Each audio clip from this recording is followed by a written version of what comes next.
Hello प्यारे बच्चों, how are you. I hope आप सभी अच्छे होंगे। तो चलिए बिना देर की शुरू करते हैं आज का टॉपिक। और आज का टॉपिक क्या है हमारा? Newton's law of motion. हम जानते हैं कि न्यूटन ने क्या दिए थे, लॉज ऑफ मोशन दिए थे। उन्हीं लॉज ऑफ मोशन को आज हम डिस्कस करने वाले हैं। ठीक है, तो चलिए हम पहले डिस्कस करते हैं first law, Newton's first law of motion. Newton's first law of motion. Newton first law क्या है कि एक ऑब्जेक्ट हमारे पास है, ठीक है, ये कोई भी क्या है, ऑब्जेक्ट है। ये कब तक रेस्ट में रहेगा या कब तक मोशन में रहेगा? जब तक हम इस पे एक्सटर्नल फोर्स ना लगा दें। ठीक है, जैसे आप लोग करते होंगे, क्या स्कूल से गए और आपने अपना बैग रख दिया, वो वहां पे कब तक रखा रहेगा? जब तक आप उस पे फोर्स नहीं लगाते हैं। ठीक है, आपने क्या किया, होमवर्क तो करना नहीं है मान लीजिए, तो बैग जहां रखा था वहीं पे रखा रहेगा। कब तक रखा रहेगा? जब तक आप उस पे फोर्स ना लगाए। ठीक है, तो फर्स्ट लॉ क्या है? According to this law,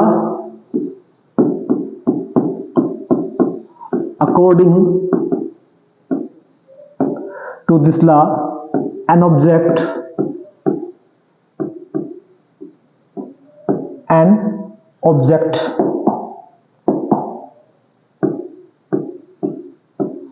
continue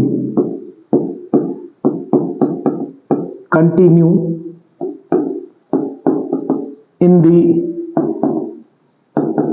state of rest or motion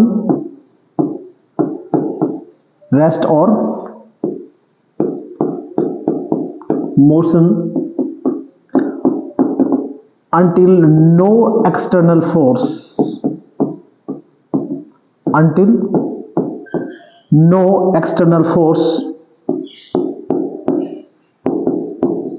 applied on it।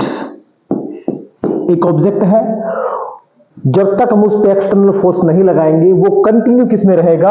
अगर वो रेस्ट में है तो किस में रहेगा? रेस्ट में रहेगा। और मोशन में है तो किस में रहेगा? मोशन में रहेगा। ठीक है, अभी आप लोग बता रहे होंगे क्या, या सोच रहे होंगे कि हमने क्या रखा, अपना स्कूल बैग रखा, 1 घंटे तक वही रखा रहेगा जब तक हम उस पर फोर्स ना लगाएं। ठीक है, लेकिन मोशन वाली बात क्या है? एक बॉल हमने फेंक दिया है, वो फर्स्ट पे क्या कर रहा है? रोल कर रहा है, लेकिन आफ्टर सम टाइम वो तो रुक जाता है। तो आप सोच रहे होंगे रुक क्यों जाता है? सोचे कि क्यों रुक जाता है। तो फ्लोर और जो बॉल है, जो फ्लोर है और क्या है, बॉल है, इनके बीच में क्या लग रहा होता है? This is ball and this is the floor. इनके बीच में क्या लग रहा होता है?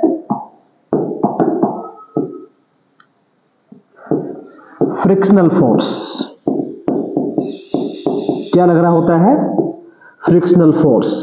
अगर फ्रिक्शनल फोर्स नहीं होता तो बॉल कंटिन्यू मूव करता रहेगा। ठीक है, तो अगर एक ऑब्जेक्ट रेस्ट में हुआ तो रेस्ट में रहेगा, और मोशन में तो किस में रहेगा? वो मोशन में रहेगा, जब तक उस पे हम एक्सटर्नल फोर्स ना लगा दें। This is the Newton first law of motion. चलिए अब हम डिस्कस करते हैं Newton second law of motion.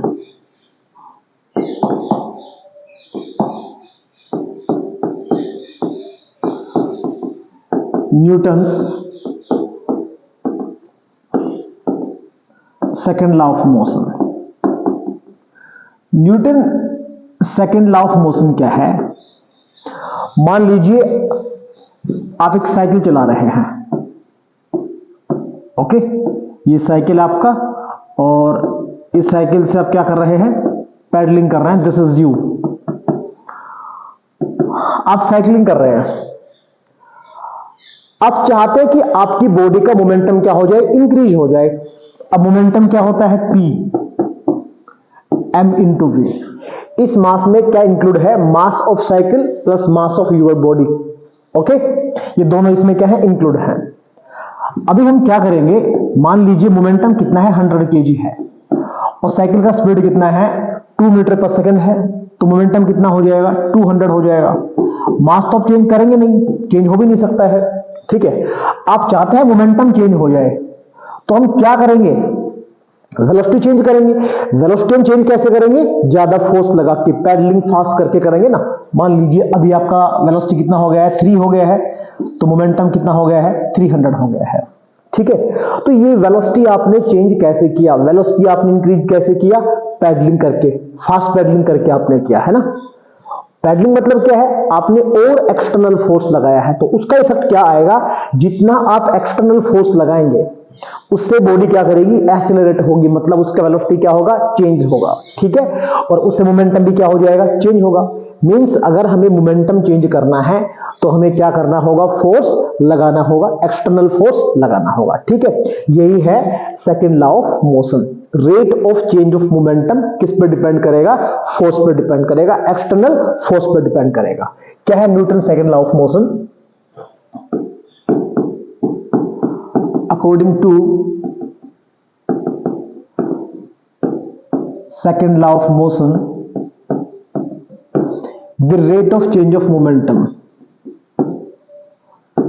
the rate of change of momentum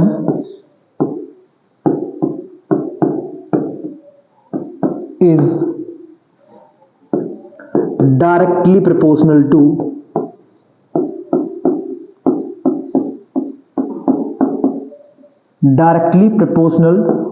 to the external force applied on it.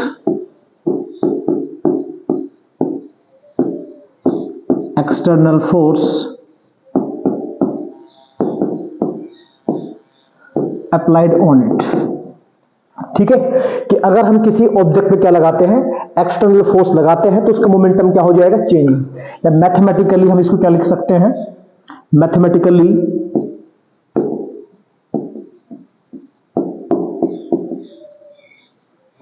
Second ला क्या लिख सकते हैं हम, एफ, या हम लिख सकते हैं, स्टेटमेंट हमने लिखा हुआ है कि जो rate of change of momentum है, change in momentum upon time taken, ये किस पर डिपेंड करता है, एक्सटर्नल फोर्स पर डिपेंड करता है।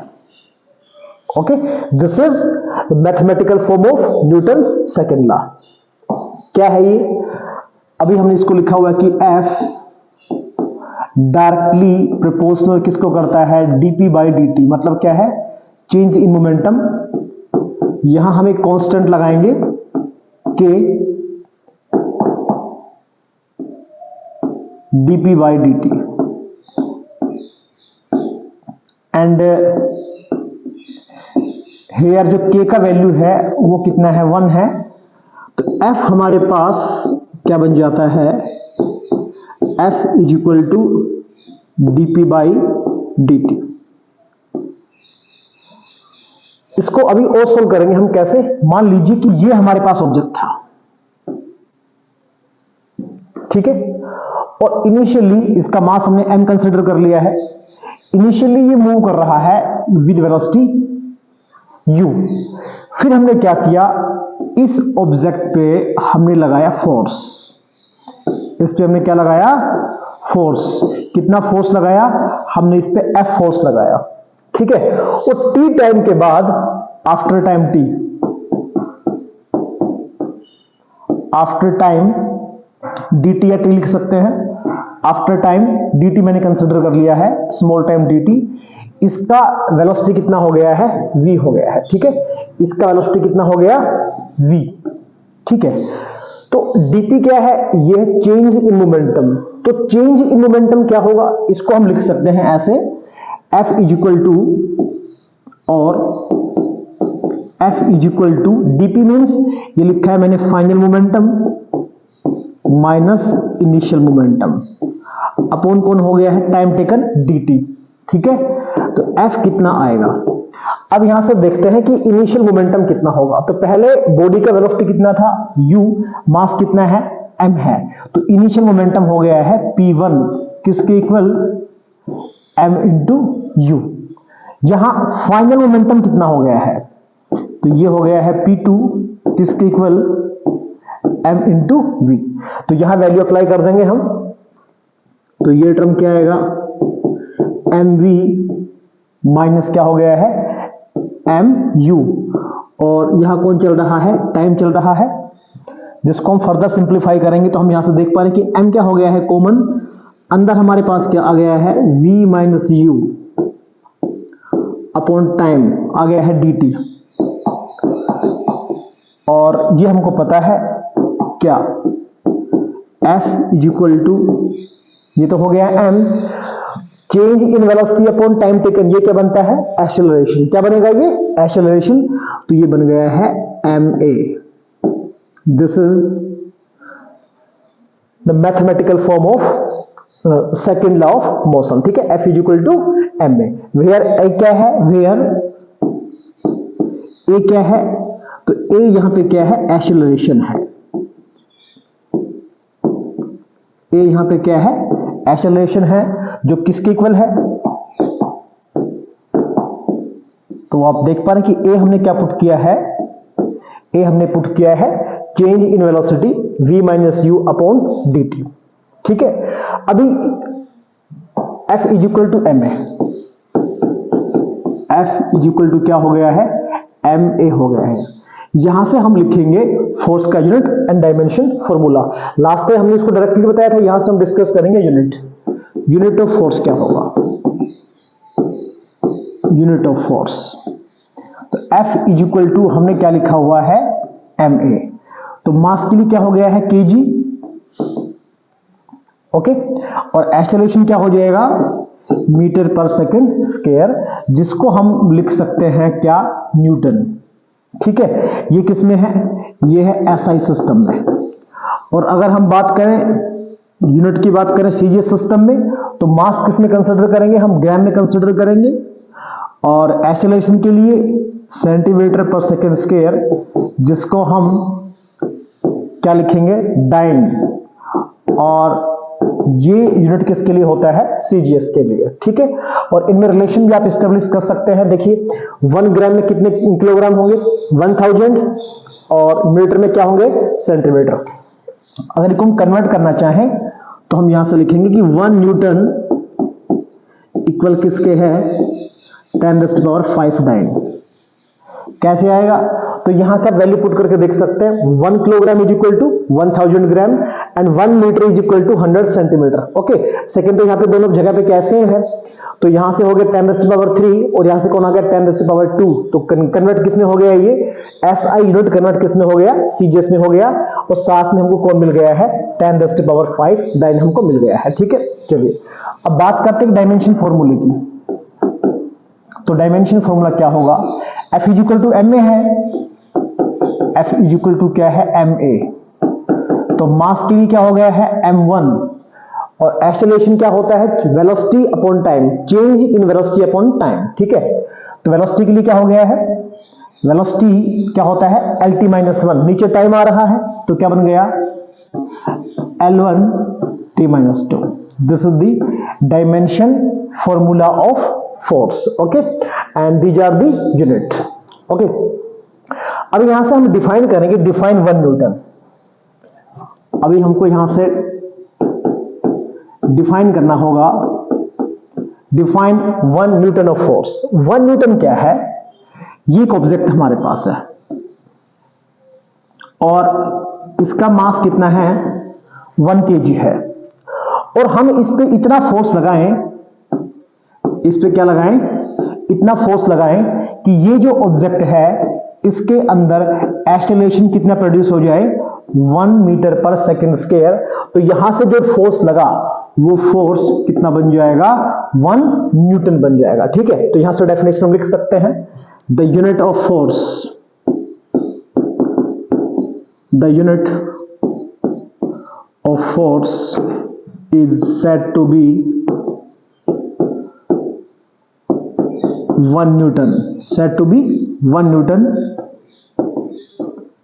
when a body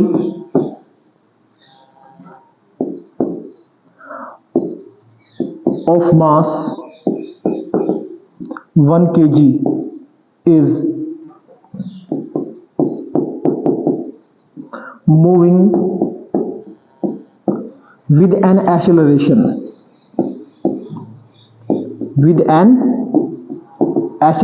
of 1 metre पर सेकंड स्क्वायर। अगर उस पर कितना एक्सेलरेशन आए, उसमें 1 मीटर पर सेकंड स्क्वायर, ये उसके अंदर क्या आए, एक्सेलरेशन आए, और बॉडी का मास कितना हो, 1 किलोग्राम हो, तो इस बॉडी पे जो फोर्स लगा वो कितना होगा, 1 न्यूटन होगा। ओके, चलिए आगे डिस्कस करते हैं। Newton's third law of motion, Newton's third law of motion. Newton's third law of motion क्या है? बड़ा सिंपल है, जैसा एक्शन है वैसा ही क्या होगा, रिएक्शन होगा। जितना आप पढ़ेंगे उतने अच्छे आपके क्या आएंगे, मार्क्स आएंगे, है ना, ऐसे होगा ना। आपने क्या किया, पढ़ाई किया है, ये क्या हो गया आपका एक्शन हो गया, रिएक्शन क्या होगा आपका रिजल्ट होगा, ठीक है। तो जैसा आप इनपुट होगा वैसा आपका क्या आएगा, आउटपुट आएगा, ठीक है। तो जैसा एक्शन है वैसा ही क्या होगा, रिएक्शन होगा।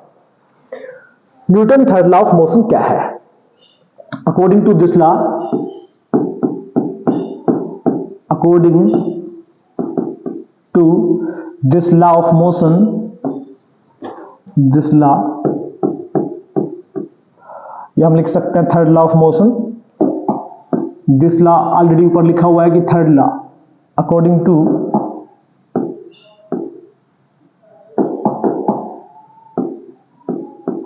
Third law of motion,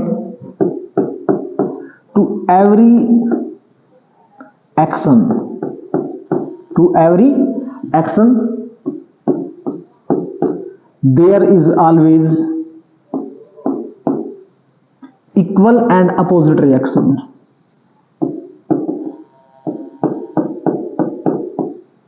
equal and opposite reaction, ठीक है। मीन्स ये पेयर है किसका, एक्शन और रिएक्शन का। क्या है ये, pair of action and reaction.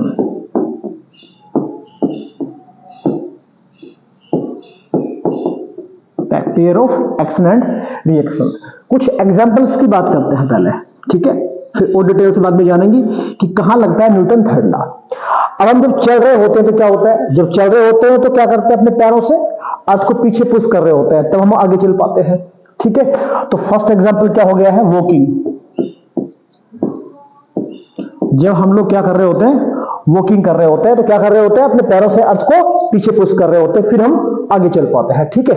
या आप क्या कर सकते हो, खेत में जाइए और वहां पे दौड़ लगाइए, तो क्या होगा, आपके पैर से मिट्टी कहां जाएगी, पीछे जाएगी। ये आपका क्या है, एक्शन, आप आगे चल पा रहे हैं, ये क्या है, रिएक्शन है, ठीक है।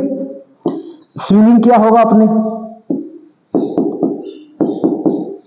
स्विमिंग तो क्या करते हैं, पानी को पीछे, तो ये एक्शन हुआ और हम कहां जाते हैं, आगे जाते हैं, ये क्या हो गया, reaction. Motion of rocket, rocket देखा होगा आपने, रॉकेट वाले केस में क्या होता है, ये रॉकेट है, ठीक है। तो ये धुआं कहां आता है, नीचे, एक्सॉस्ट गैसेस कहां आती है, नीचे, और ये प्रेशर लगा के, फोर्स लगा के रॉकेट को कहां प्रोपेल करती हैं, आगे की तरफ, ठीक है। तो ये भी क्या है, action reaction, motion of rocket.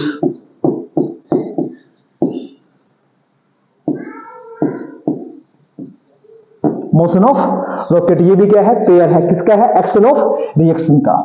Next, ये टेबल हमारे पास, मान लीजिए ये क्या है, एक टेबल है, और इस टेबल पे ये कोई एक्सपोज एप्पल रखा हुआ है।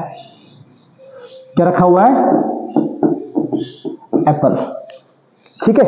तो इसका वेट कहां आएगा, नीचे, और ये टेबल से कहां फोर्स लगा रही है, ऊपर। क्या आप यहां पे एप्पल को छोड़ सकते हैं क्या, एप्पल कहां गिरेगा, नीचे गिरेगा, क्यों, उसको ग्रेविटी अपनी तरफ पुल करेगी। लेकिन जैसे हम क्या करते हैं, एप्पल को कहां रख देते हैं, एप्पल को, बुक को, बैग को, कहीं भी हमने कहां रखा, मान लीजिए टेबल पे रखा, तो जितना उसका वेट कहां आएगा, नीचे आएगा, ये एक्शन हो गया।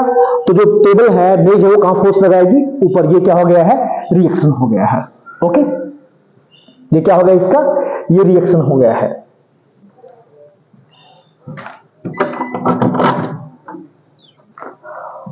और अभी हम इसमें बात करें क्या, तो मैथमेटिकली हम इसको लिख सकते हैं FAB is equal to FBA। Vector लगाएंगे तो यहां पे हमें लगाना होगा negative sign.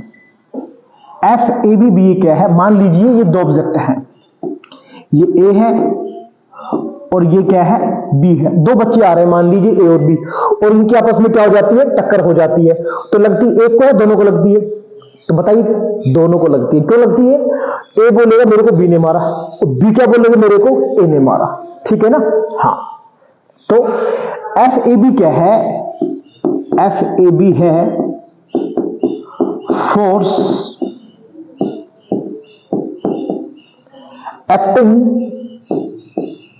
On A by B, और FBA क्या है? Force acting on B by A।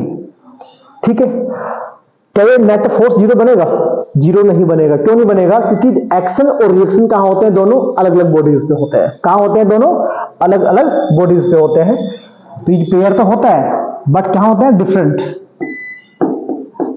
Action and reaction acts on different bodies.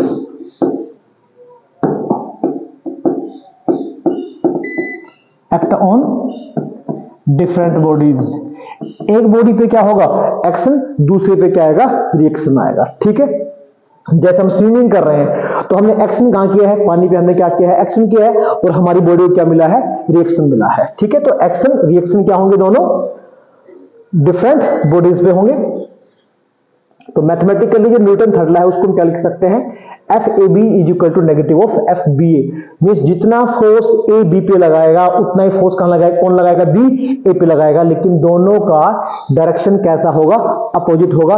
ये इंडिकेट कौन कर रहा है? नेगेटिव साइन इंडिकेट कर रहा है। ठीक है, तो अभी हमने आज स्टडी किए हैं तीनों laws, Newton first law, second law, third law. First law क्या था?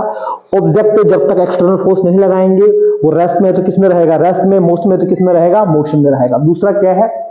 मोमेंटम चेंज हमको करना है तो हमें क्या लगाना होगा? फोर्स लगाना होगा। मतलब सिंपल सा कॉन्सेप्ट है। ठीक है, हम पैडलिंग कर रहे होते हैं, हमें अपनी साइकिल की स्पीड को अप करना होता है तो हम क्या लगाते हैं? फोर्स लगाते हैं। और थर्ड क्या है? Every action equal and opposite reaction. जितना पढ़ोगे उतने अच्छे आपके मार्क्स आएंगे। ठीक है, तो जितना ध्यान से आपने पढ़ा होगा उतना अच्छे आपको समझ आया होगा। ये क्या है? Newton's third law of motion. I hope आपको वीडियो अच्छा लगा होगा। तो वीडियो को लाइक करें, चैनल को सब्सक्राइब करें। Thanks for watching.